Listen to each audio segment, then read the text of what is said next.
Bonjour à tous et bienvenue. Aujourd'hui, on s'immerge dans un guide de survie pour une des régions les plus, disons, hostiles de l'univers, le marché du travail en 2026. Si vous avez déjà eu l'impression que votre CV allait être pulvérisé pour laisser la place à une voie rapide hyperspatiale, eh bien, on est au bon endroit. Bon, on attaque direct avec une vérité qui met tout de suite dans l'ambiance. Ce n'est pas juste une recherche d'emploi, non, c'est une véritable odyssée. Une quête où les chances de contacter une forme de vie intelligente, j'entends par là un recruteur humain, sont astronomiquement faibles. Et là, attention, on touche au cœur du sujet. Il ne faut pas s'attendre à des astuces pour optimiser son profil LinkedIn. Pas du tout. L'objectif est bien plus simple et bien plus essentiel. C'est une promesse. Quand tout semblera illogique, absurde, presque conçu par un super ordinateur en pleine dépression, ce guide sera là pour rappeler la règle numéro 1. Ne pas paniquer. Et comme tout bon autostoppeur galactique qui se respecte le sait, le premier, l'unique, l'indispensable outil de survie à maîtriser, c'est bien sûr l'art de la serviette. Mais de quelle serviette on parle au juste? Alors là, le guide nous propose une transposition absolument brillante. Oubliez la serviette en tissu éponge. En 2026, la serviette, c'est une armure mentale. C'est cette petite voix dans notre tête qui, face à la pure folie du processus de recrutement, arrive à prendre du recul et à se dire « Ok, là ça devient complètement dingue ». Et cette simple prise de conscience, croyez-moi, c'est un super pouvoir.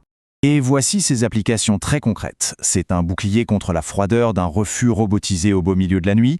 C'est un filtre anti-pollution contre la positivité parfois toxique des gourous des ressources humaines.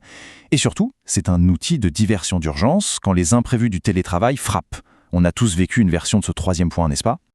Ah, et cette image, elle est parfaite pour illustrer ça. Regardez bien la scène, la légère panique dans les yeux de la candidate, l'air impassible du recruteur sur l'écran, et évidemment, la star du show, le chat, qui lui se moque, mais alors complètement des conventions sociales interplanétaires. Essayez de garder une posture professionnelle dans ce genre de chaos, voilà le vrai challenge. Et la conclusion de ce chapitre, elle est juste parfaite. La serviette, elle ne garantit pas le succès, faut pas se leurrer. L'univers reste chaotique.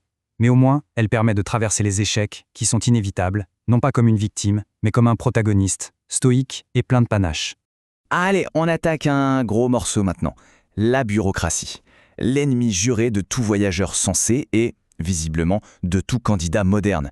Voici donc le chapitre sur les Vogons et leur version 2.0 terrestre, les fameux ATS. Franchement, la comparaison, elle est directe, elle est brutale, mais elle est tellement juste. Les ATS, vous savez, ces logiciels qui scannent les CV, ils sont présentés ici comme la réincarnation numérique de la pire bureaucratie de la galaxie. Zéro pitié, zéro nuance. Ils ne cherchent pas un talent, ils cherchent juste une correspondance de mots-clés. Et cette image, c'est une véritable tragédie moderne. On imagine Arthur, qui a passé des heures à peaufiner son CV pour qu'il sorte du lot. Mais la machine Vogon, l'ATS, elle ne voit pas sa créativité comme un plus. Non, elle voit ça comme une anomalie, une menace. Résultat des courses, son dossier est classé potentiel marsouin. Oui, potentiel marsouin. C'est l'anéantissement total de l'effort humain par une logique de machine. Du coup, le conseil du guide, il est d'une tristesse infinie. Mais il est ultra pragmatique. Pour passer le barrage Vogon, il faut parler leur langue. Oubliez la poésie et la personnalité. Faut donner à la machine ce qu'elle veut. Des données bien carrées, prévisibles, sans âme. C'est la seule et unique façon d'éviter que sa candidature soit désintégrée avant même d'être lue. Ok, alors, imaginons, par un miracle absolu, un CV réussit à passer le barrage des ATS. Mais l'épreuve suivante, elle est peut-être encore plus tordue. Il faut maintenant décoder le jargon humain. Et pour ça, il faut un outil très spécial. On voit bien la candidate là, avec son poisson Babel dans l'oreiller. C'est l'outil de survie ultime, celui qui traduit tous les langages.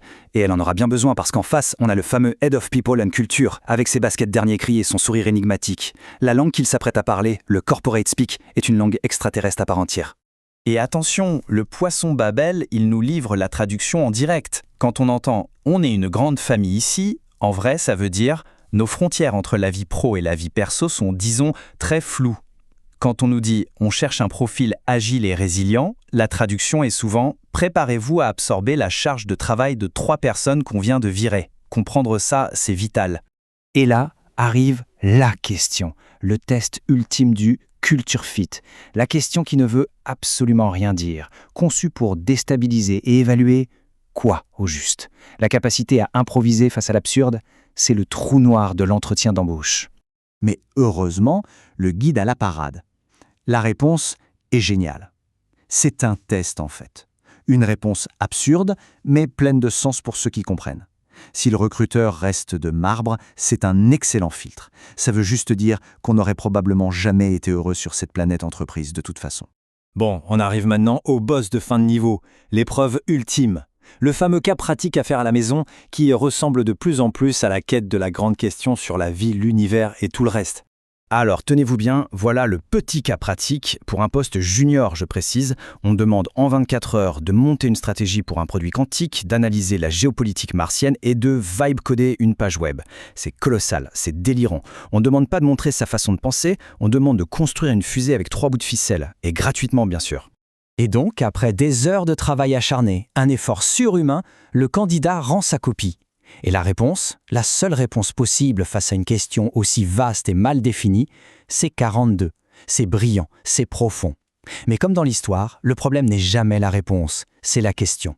Et la réponse de l'entreprise, oh là là, elle confirme tout. Très intéressant, mais on avance avec un profil qui a une expérience en blockchain pour l'élevage de lamas. Ça n'a aucun sens. Ça prouve que l'immense effort du candidat a été balayé par un caprice. L'entreprise ne cherchait pas une solution, elle cherchait un truc qu'elle ne pouvait même pas définir elle-même. Du coup, le conseil du guide est limpide. C'est une véritable alerte rouge. Reconnaître le travail gratuit déguisé est une compétence de survie. Si la demande a une ampleur cosmique, il n'y a qu'une chose à faire. Fuyez! Allez, il est temps de conclure ce petit voyage intersidéral. Après avoir slalomé entre les bureaucrates vogons, décodé des langages étranges et répondu à des questions existentielles, quel est le bilan pour le candidat moyen en 2026 ? À la fin, le sentiment qui domine, c'est celui d'être invisible. Et le phénomène qui incarne ça à la perfection, c'est le ghosting. L'image est dingue. Le candidat, avec tous ses espoirs, est littéralement aspiré par un trou noir de silence. Du point de vue de l'entreprise, c'est d'une efficacité redoutable. Si on ne voit pas la candidature, elle n'existe pas. Et on termine sur cette pensée qui est un peu sombre, c'est vrai, mais en même temps elle est incroyablement libératrice. La recherche d'emploi est peut-être absurde. L'univers est peut-être totalement indifférent. Mais tant qu'on a sa serviette, sa capacité à voir l'ironie dans le chaos, on peut encore trouver un moyen d'en rire. Et c'est peut-être ça, au fond, la seule vraie compétence qu'il faut avoir.